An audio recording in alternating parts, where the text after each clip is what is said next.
So Donald Trump recently ordered a military strike that killed the head of Iran's elite Quds military force. And no sooner than it happened that political adversaries and celebrities were claiming the move to be unconstitutional. Now, I am a simple man and I understand when I don't understand something, and I didn't understand why people were alleging that it might have been unconstitutional. And my philosophy is that if I have the question, chances are someone else has the same question, and I'm going to try to answer that question for myself right now in this vlog. Let's do this.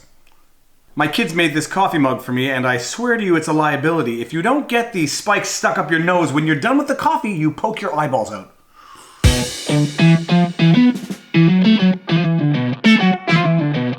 Viva Fry, Montreal litigator turned YouTuber. I do these things called vlogs. Hey Barney, come here.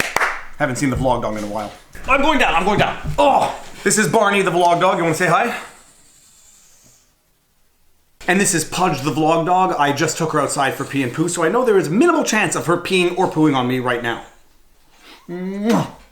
Alright, so the military strike itself is something of an extremely complicated geopolitical question. It's one of the reasons why I could never imagine being president, is because you are called upon to make these decisions as part of your job. I feel more comfortable trying to make sense out of the legal issues arising out of the situation. And so when I started hearing and seeing politicians and celebrities arguing that Donald Trump's actions were unconstitutional, I immediately had questions. It's not a question of trying to write off the criticism as partisan criticism. One must first understand the criticism. On what basis were the politicians and celebrities arguing that the military strikes were themselves unconstitutional? And obviously enough, part of the answer is found in the question. If it's unconstitutional, it has to violate the terms of the US Constitution. And so the first question I had for myself are, what are the applicable provisions of the Constitution that apply to this particular situation? And let me just preface everything you're about to see here. I am a Canadian lawyer. I am by no means a US constitutional expert. I look into questions that I find interesting as they arise in order to make sense of them to myself, and I hope that in so doing I can also make sense of them for others. If the comment section on internet videos is good for nothing else, and at times it is in fact good for nothing else, it is good for pointing out people's mistakes and allowing the collective knowledge of the internet to correct those mistakes. I have made mistakes in the past. I will make mistakes again in the future. All I can do is my best and rely on the fact that the aggregate wisdom of the internet will correct any mistakes I make. With that said, let's start to try to answer this particular question. If president's actions are unconstitutional, it is because they violate the terms of the Constitution. The Constitution of the United States is the supreme law of the United States. It sets out the limitations of the powers of government, but it is predicated on what is known as the separation of powers of government. The United States Constitution separates the federal government into three branches. You have your legislative, your executive, and your judicial. The legislative branch itself is what they refer to as a bicameral Congress, meaning it's made up of the House of Representatives and the Senate. And the three branches do pretty much what they say they do. The legislative makes the law, the executive enforces the law, and the judicial interprets the law. But the underlying core principle of the United States Constitution was the separation of powers so that no one person held too much power. And when you think about it in the context of the time, it makes total sense. The United States had just gained independence from Great Britain. And this new constitutional republic wanted to avoid the exact same problems from which they just escaped. They no longer wanted to live under a monarchy where one person had literally all the power. So they created a government which was based on the idea of separations of power, where each branch of government could keep the other branches in check. When it came to the monarchy, the king could literally declare war, wage war, finance war. The king had all the power to do war, to war. Absolute power corrupts absolutely, and that is exactly what the founding fathers of the United States wanted to avoid. So the United States Constitution was drafted specifically in such a way to avoid this particular problem. So how is the Constitution drafted? Article 1, Section 1 of the United States Constitution. All legislative powers herein shall be vested in a Congress of the United States, which shall consist of a Senate and House of Representatives. And when it comes to the issue at hand, what legislative power are we talking about? Article 1, Section 8, Clause 11. To declare war, grant letters of marque and reprisal, and make rules concerning captures on land and water. To declare war. Under the United States Constitution, the power to declare war is strictly a power conferred to Congress. Article 2, Section 1 of the United States Constitution. The executive power shall be vested in a President of the United States of America. He shall hold his office during the term of 4 years and, together with the Vice President, chosen for the same term, be elected as follows. And we don't really need to get into the rest because it is specifically Section 2 of Article 2 that is of relevance to this particular question. Section 2. The President shall be Commander-in-Chief of the Army and Navy of the United States, and of the militia of the several states when called into the actual service of the United States. He may require the opinion in writing training of the principal officer in each of the executive departments upon any subject relating to the duties of their respective offices. And he shall have the power to grant reprieves and pardons for offenses against the United States, except in cases of impeachment. The United States Constitution specifically provides that the President of the United States shall be the Commander-in-Chief of the Army and the Navy of the United States. Noticeably absent from that is the Air Force, because back in 1787 they didn't have much of an Air Force. Apparently at that time they were not yet deploying passenger pigeons for military purposes, so the Commander-in-Chief role of the President was limited to the Army and the Navy of the United States. And being a somewhat naive Canuck who is only self-taught in United States constitutional law, I was asking myself, what exactly does it mean to be Commander-in-Chief? And as is often the case with good questions, and yes, I do think it is a good question, there is not a consensus even among scholars as to what powers are conferred onto the President with this title Commander-in-Chief as provided for by the Constitution. Some scholars argue that it gives the President absolute and total military power and full discretion as to how to exercise that power, while other scholars interpret this provision of the Constitution much more narrowly, and reading from the Cornell Law School Legal Information Institute, these scholars tend to construe the clause narrowly, asserting that the founders gave the President the title to preserve civilian supremacy over the military, not to provide additional powers outside of a congressional authorization or declaration of war. The general consensus, and the simplest manner in which it is often described, is that Congress has the power of the purse while the President has the power of the sword. The President can decide to take certain military action, but it's going to be up to Congress afterwards to decide whether or not they want to fund that military action. The idea is that if the President, in exercising his constitutional authority as Commander-in-Chief, makes certain military decisions that Congress does not approve of, Congress will refuse to finance or cease financing that military decision. And this is how the three branches of government keep the other branches in check, by separating the powers. The United States government is not run by one king who has the power to declare war, finance the war, and conduct the war. The President, as Commander-in-Chief, can make certain military decisions, but Congress ultimately is going to have the authority to finance or cease financing those military decisions if they don't approve of them. And here is a fact that absolutely blew my mind when I read it, because I had absolutely no idea that it was the case. Congress has only formally declared war 5 times in American history. The War of 1812, the Mexican-American War, the Spanish-American War, World War I, and World War II. Although Congress has authorized military engagements on multiple occasions, they have only formally declared war as per the United States Constitution on 5 occasions. They didn't formally declare war in Korea, Vietnam, Kosovo, Iraq, Afghanistan. Congress did not exercise its constitutional authority and declare war in any of those conflicts. Now, incidentally, it was actually the Korean War and the war in Vietnam where the US was dragged into conflict lasting several years in the absence of a formal declaration of war by Congress that resulted in the War Powers Resolution of 1973. In the wake of these two wars, which were never formally declared as such by Congress, but nonetheless saw years of conflict and hundreds of thousands of soldiers fighting, the legislators passed the War Powers Resolution of 1973, also known as the War Powers Act, specifically to check the US President's power to commit the United States to armed conflict in the absence of congressional consent. The War Powers Resolution requires the President to notify Congress within 48 hours of committing armed forces to military action, and forbids armed forces from remaining for more than 60 days, with a further 30-day withdrawal period without a congressional authorization for use of military force, or a declaration of war by the United States. The constitutionality of the War Powers Resolution itself is something of a complicated debate. There's a question as to whether or not it's unconstitutional because it breaches the separation of powers as provided for in the Constitution. There is also some controversy as to whether or not past presidents have violated the terms of the War Powers Resolution. In particular, Bill Clinton in 1999 during the bombing campaign in Kosovo. But these are definitely questions that exceed my competence and pay scale as a law vlogging, YouTube vlogging guy. Back to the basic question of this vlog: was the military strike that Trump ordered on the head of Iran's elite military force unconstitutional? My takeaway is that, setting aside all partisan politics, most people would agree that it was not, in fact, unconstitutional. Presumably the argument would be that the act itself is tantamount to a declaration of war, and only Congress has the constitutional authority to declare war. But I suspect that most scholars would agree that although some people would deem this act to be tantamount to a declaration of war, it is nonetheless a military act and not a declaration of war as provided for by the Constitution.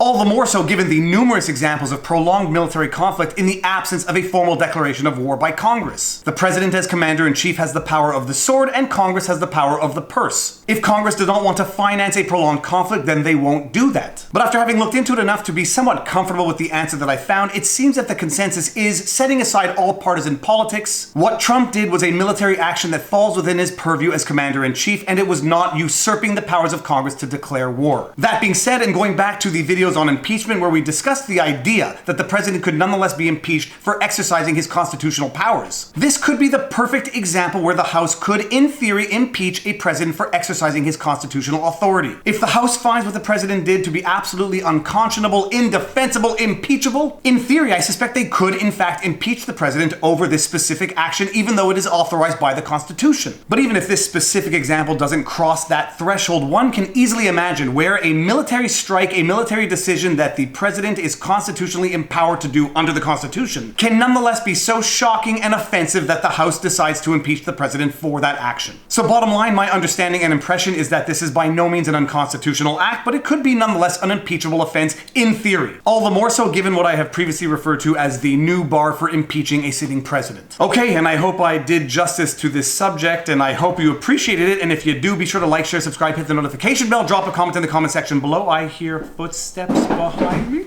Just in time. I swear to you, we did not plan that. What are you talking about? The War Powers Act and the constitutional authority to declare war, but they've already seen the video now, so. Oh, I can't wait. Sounds fascinating. And if you want to watch my videos on the impeachment where we discuss some of these very issues, I'm going to link a playlist right there. Give it a watch. It's good stuff. And now you know your vlog. Peace out. Booyah!